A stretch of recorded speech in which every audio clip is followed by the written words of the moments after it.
ಹಿಂದೂ ಯುವತಿಗೆ ಅಶ್ಲೀಲ ಮೆಸೇಜ್ ಕಿರುಕುಳ ನೀಡಿ ಯುವತಿ ಆತ್ಮಹತ್ಯೆ ಯತ್ನಕ್ಕೆ ಕಾರಣನಾದ ಆರೋಪಿ ಮುಸ್ಲಿಂ ಯುವಕ ಶಾರಿಕ್ನ ಕೊನೆಗೂ ಬಂಧನವಾಗಿದೆ.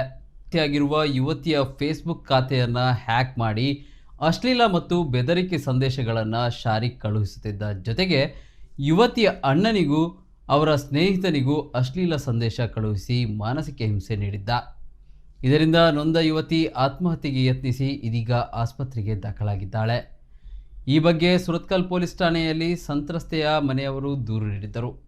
ಈ ಹಿನ್ನೆಲೆಯಲ್ಲಿ ಇಡ್ಯಾ ಗ್ರಾಮದ ಶಾರಿಕ್ನನ್ನು ಸುರತ್ಕಲ್ ಪೊಲೀಸರು ಬಂಧಿಸಿದ್ದಾರೆ.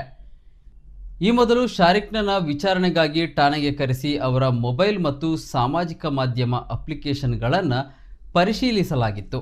ಆದರೆ ಪ್ರಾಥಮಿಕ ತನಿಖೆಯಲ್ಲಿ ಹೆಚ್ಚಿನ ಮಾಹಿತಿ ಲಭಿಸದ ಕಾರಣ ಸಂಬಂಧಿತ ಸಾಮಾಜಿಕ ಮಾಧ್ಯಮ ಸೇವಾ ಪೂರಕರಿಂದ ಹೆಚ್ಚಿನ ಮಾಹಿತಿಯನ್ನು ಕೇಳಲಾಗಿತ್ತು. ಅಕ್ಟೋಬರ್ 24ರಂದು ಸಂತ್ರಸ್ತೆಗೆ ಮತ್ತೊಂದು ಬೆದರಿಕೆ ಸಂದೇಶ ಬಂದಿದ್ದು, ಇದರಿಂದ ಅವಳು ಮಾನಸಿಕ ತೊಂದರೆಗೊಳಗಾಗಿ ತೀವ್ರ ನೊಂದ ಮನಸ್ಥಿತಿಯಲ್ಲಿ ಶಾರಿಕ್ ಮತ್ತು ಅವರ ತಾಯಿ ನೂರ್ ಜಹಾನ್ ಅವರ ಕಿರುಕುಳದಿಂದ ಆತ್ಮಹತ್ಯೆಗೆ ತೀರ್ಮಾನಿಸಿರುವುದಾಗಿ ಪತ್ರ ಬರೆದು ಆತ್ಮಹತ್ಯೆಗೆ ಯತ್ನಿಸಿದ್ದರು. ಅವರನ್ನು ತಕ್ಷಣವೇ ನಗರದ ಫಾದರ್ ಮುಲ್ಲರ್ ಆಸ್ಪತ್ರೆಗೆ ದಾಖಲಿಸಲಾಗಿತ್ತು. ಅವರ ಆರೋಗ್ಯ ಸ್ಥಿರವಾಗಿದೆ. ಶಾರಿಕ್ ಅವರ ನಿರಂತರ ಕಿರುಕುಳದಿಂದ ತಾನು ಭೀತಿಯಾಗಿದ್ದೇನೆ ಎಂದು ತಿಳಿಸಿದ್ದಾರೆ.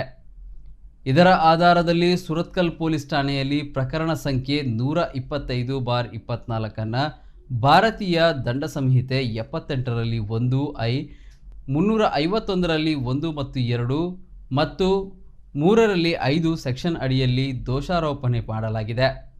ಶಾರಿಕ್ನನ್ನು ಈಗಾಗಲೇ ಬಂಧಿಸಲಾಗಿದ್ದು ತನಿಖೆ ಮುಂದುವರೆದಿದೆ ಎಂದು ಪೊಲೀಸ್ ಅಧಿಕಾರಿಗಳು ಮಾಹಿತಿ ನೀಡಿದ್ದಾರೆ.